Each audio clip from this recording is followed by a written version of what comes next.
Mayong aga mga kapiyan, na live kita diri sa buong sa may Boulevard Molo kung sa diin may nagluntad nga shooting incident. So mga kapiyan, ang victim naton subong isa ka tricycle driver kag ang aton nga suspect is at large na mga kapiyan. Kag nakita naton ang ining motorsiklo nga ini base sa impormasyon nga nabaton naton isa mo ining ginsakyan sakyan sa aton nga victim kag nakita aton mga kapiyan lapit lang diri sa may gym sa Boulevard Molo. Kaga mga kapiyan ang suspect at large naton ginhingatlan nila ini si alias Bulldog. Kaga ini sila may madugay na nga hiligot anay kaga magamba kita base man sa kapitan sang sining Boulevard Molo nga sila sang una pa na may play bargain mga kapiyan is dumahiligot sa related sa drugs. Kag nakita nato ang ining motorsiklo gingamit kaga mga kapiyan ang shooting incident nagluntad diri malapit lang sa may gym sang Boulevard Molo. So mga kapiyan ang iigo sang sining biktima naton is sa iya sining dughan kag sa ulo. So mga kapiyan ang suno man sa kapitan nga ang ining biktima nga ini is gindala na sa hospital kag grabe ang dugo sinino nga nagagwa sa iya nga ulo kay bangod ang aton nga suspect is dugin na hulat gid siya or ginbantayan gid siya nga magsulugata ay sila kag amo ang pagtiro sini sa iya.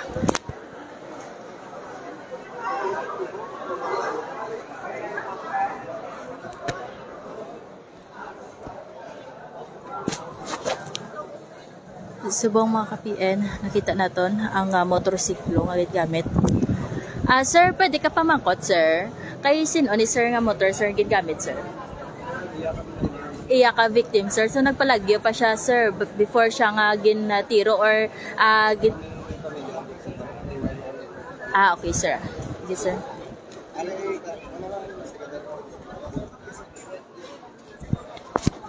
So nakita naton mga kapiyan nga ang aton diri nga mga pumuluyo kagari naman diri nga aton nga mga kapulisan sa sining nagluntad nga shooting incident kag nakita naton nga ang sa kadamuon diri sa mga tawo. Sa subong mga kapiyan ginahulat naton pa ang investigasyon sa aton nga mga kapulisan kung ano gid bala ang nagluntad o kung ano gid bala ang gintunaan sa sining natabo kay mangod gani sa impormasyon naton nga halin sa kay kapitan nga ini pa sila dati nang may hiligot anon kag ini related sa drugs ining si alias Bulldog nga ining suspect.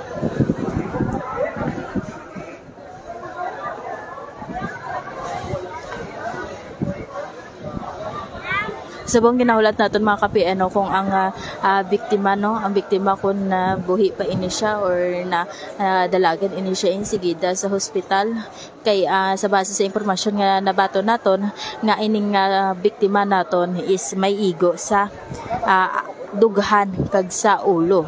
Kaga nakita nato kagina nga grabe gid ang nagluntad nga shooting incident kay base man sa kay kapitan nga 7 kalupok ang nabatian nila.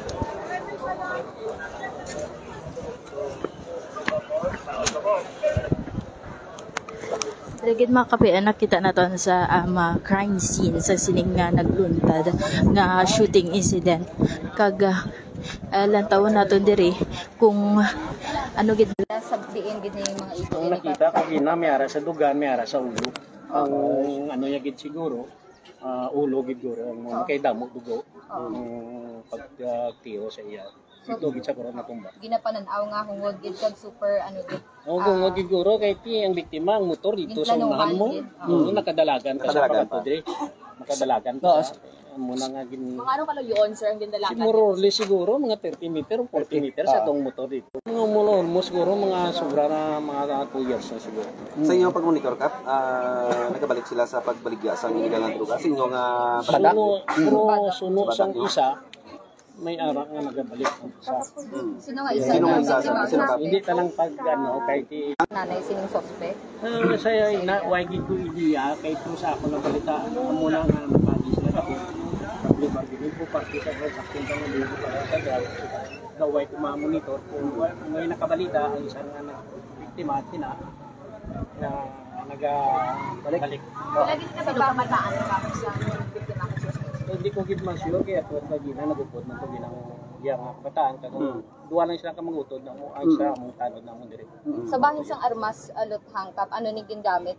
Kap kun diin yung mga parts ng lawas ng biktima kap ang do na ano sang nakita bala. ko to kagina sa dughan may nakita kagina pero laban-laban siguro ginsugata sa siguro dire sa nag-agi sa kilid sa ginsugata sa siguro kay nakita yan siguro basi tira na sa standby sa kilid kay makita ka na dito sa atong silisilo kay sa pangkulang makita na kung dira nag-standby at pag to basi may igo na siya pero wala matapat. Mga pila ka lupok una ka? Suno pro ang laban diri pito gid ka slag ang nakuha di mo dito wala nako ka kadto dito kung may nakuha dito kay nakadalagan lang siya.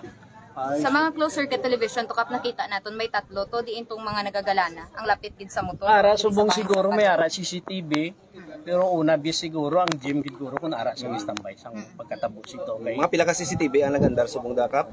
kaysa sa amon CCTV daw do 16 ka CCTV mo pero kung Nakaandar dito gid sa may taytay makita mo nagadaan ang biktima no plea bargaining mo lang. Kap, ang subject, ang biktima kay suspect, anong nanantaw nga posible mag-link nga motibo nga ginhimo ito?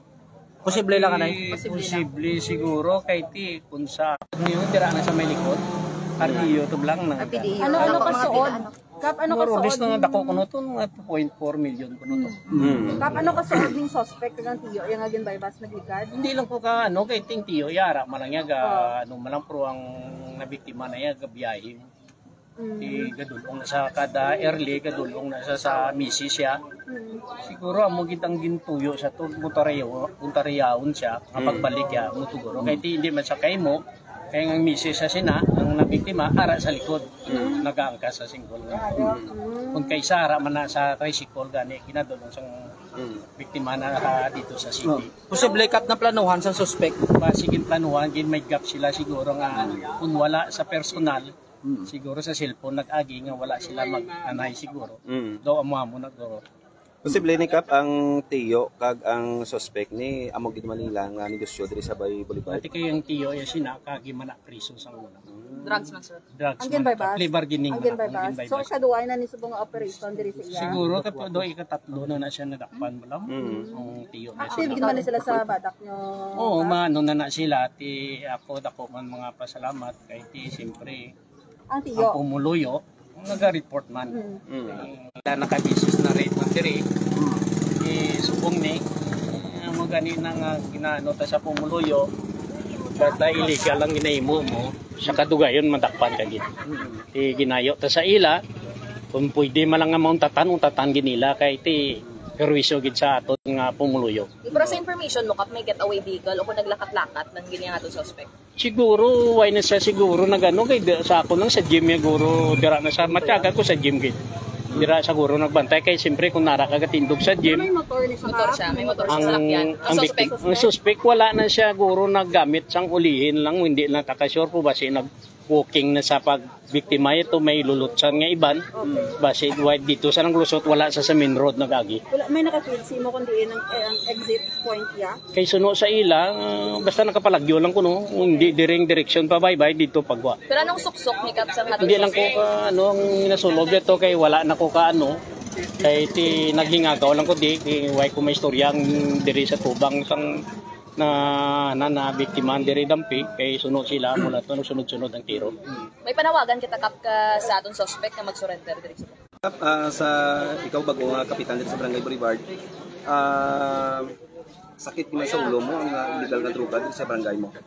Puro sang sa illegal sang una terrible pa sang una sang presidente si Rodrigo Duterte.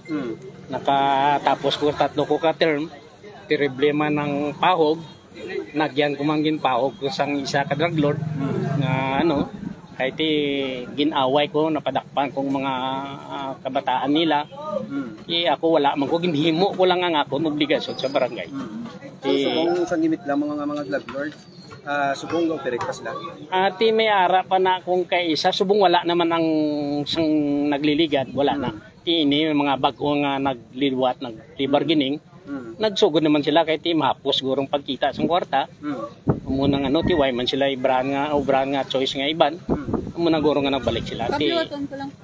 Saan ni nakagawa gani ang suspect ug ang biktima? Mga more or less mga 2 years na siguro din man guro. Nagabayad sila plea bargaining. Pero hindi dungan. Hindi dungan lain-lain kag ang pagdakop sito. Ti simpre bala nila nga asang nagligat. Mapos man ang pagkita nila kwarta, amo na nga nagbalik sila siguro. Pero sa active nyo nga ba, please, ara sila? Ara na sila sa ano namon, kahit simple isang nagliligat pa. Hasta subong ara pa na kung plea bargaining ka na, ginapaspuling ka gani ko naka-out ka na mo.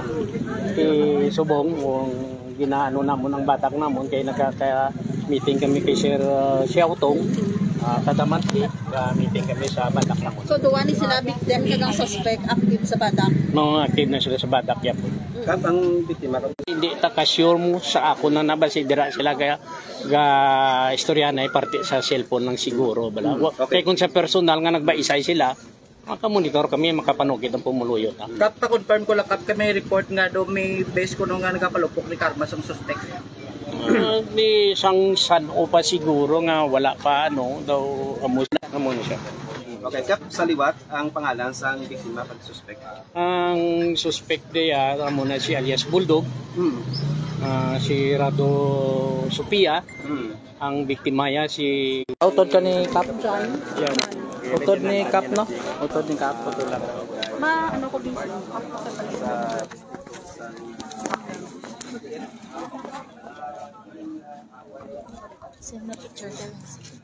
So sa buong mga kapian, nabatian natin si Cap Villanueva diri sa Boulevard Molo. Kag nakita natin mga kapian as it's sensitive content mga kapian. May makita kita diri nga mga dugo no sa nga aton nga biktima kag kung kamo nag-account or kung kamo mga sensitibo is ipaiway ta na yung aton nga Facebook live. Oh God. So sa mga kapian, mapakita ako sa nga dugo no sa nagluntad. Ang ining shooting incident makapian diri sa Boulevard Molo is dati ini sila gali mga kapian nga natkulong man na priso tungod sa illegal nga droga. Kag ini mga kapian ang ila sini nga ginato na ano ang base sa aton impormasyon halin kay Cap Villanueva nga ang